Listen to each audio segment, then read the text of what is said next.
Hi friends, happy Wednesday.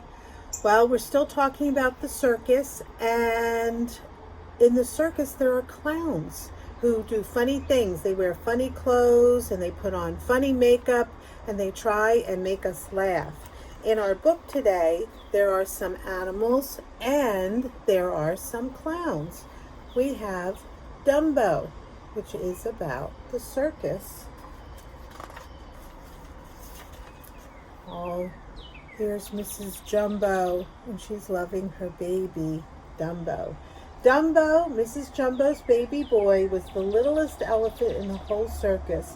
He had a cute little trunk and short little tail and two of the biggest, floppiest ears ever. Oh, see those big floppy ears? Mrs. Jumbo thought everything about her son was just perfect, but everyone else thought his ears were just plain ridiculous. The audience sneered at him, that means laughed at him, and the other elephants scorned. Oh, that's not nice. He's so cute.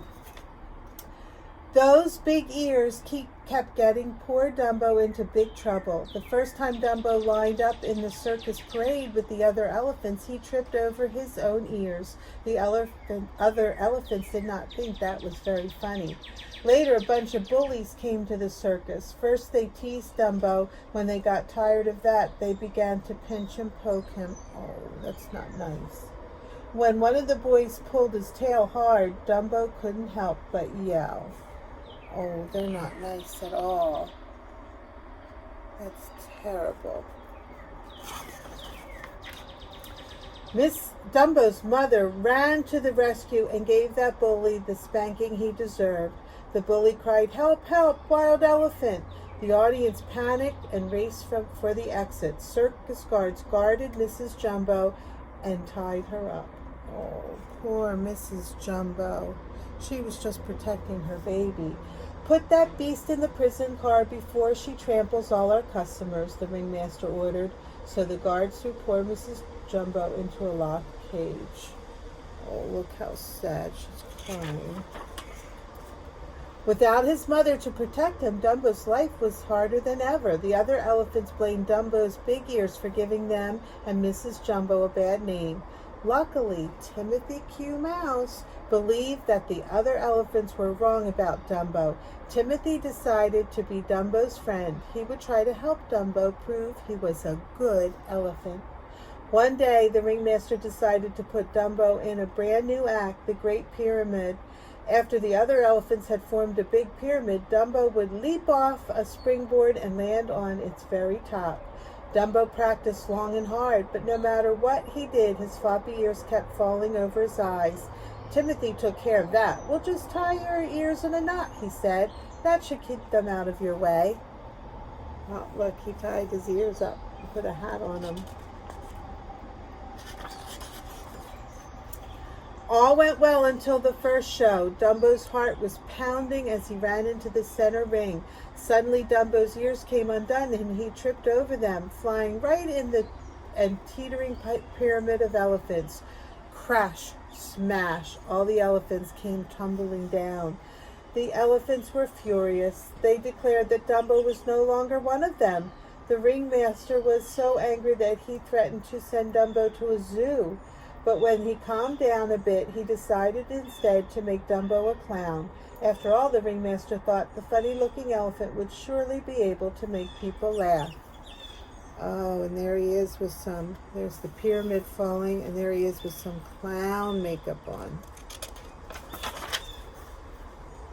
The clowns made Dumbo the butt of all their jokes. They set off fireworks under his feet and threw pies in his face. Oh, they tripped him and teased him. To top it off, they decided to dress Dumbo like a baby and make him jump out of a fake burning building. Oh my goodness, poor Dumbo. They're not treating him very kindly. Dumbo soon found himself trembling on top of the fake building while fake firefighters clowned below. Too scared to jump, Dumbo felt the hot flames at his feet. Then he felt a shove from behind as one of the clowns pushed him out of the open window. Down, down, down fell Dumbo through the firefighter's safety net and into a tub of mud. Oh. The audience laughed and laughed, but Dumbo felt like crying. To cheer him up, Timothy suggested they visit his mother, Mrs. Jumbo. Late that night, the two pals sneaked over to the prison car. Mrs. Jumbo stuck her tongue out through the door of the bars and gave her boy a big hug.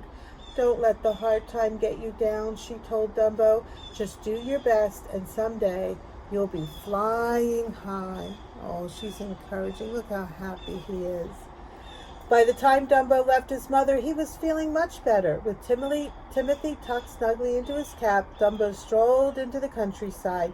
He began to hop and then to dance. Far into the night, Dumbo frolicked in the moonlight. Oh, he's so happy. He saw his mom, and he has his friend Timothy with him. The next thing Timothy knew, it was morning. He was surprised to find that he and Dumbo weren't in their circus tent or even on the ground. They were perched on a high branch of a very tall tree, and they weren't alone. On a nearby branch sat a whole flock of crows. When Dumbo woke up, he was surprised too. He fell right out of the tree and into a shallow pond. "I wonder how we ever got up there," Timothy said. "There's only one way up," the biggest crow said. "You must have flown." "But we don't know how to fly," Timothy protested. "It's easy," the crow replied. "Just flap your wings." The bird pointed to Dumbo's big ears. Oh, they think Dumbo flew up into the tree. Timothy thought flying could be Dumbo's chance to prove he was a star elephant, but Dumbo didn't remember flying and he didn't think he could do it. "If you need a little help," the crow said, "take this." He handed Dumbo a shiny black feather. It's magic," the crow explained. "Hold on to this and you can't help but fly." Dumbo took the magic feather in his trunk and began to flap his ears. Faster and faster Dumbo flapped, but his feet remained planted firmly on the ground. "Come on, Dumbo," Timothy urged. "You just need to get a good start." Timothy and the crows led Dumbo up to a high ledge. The little elephant again began flapping his ears, and the crows gave him a gentle push. Uh-oh, do you think he's going to fly? Suddenly, Dumbo was in the air. At first, he was scared, and he almost crashed, but then he remembered the magic feather.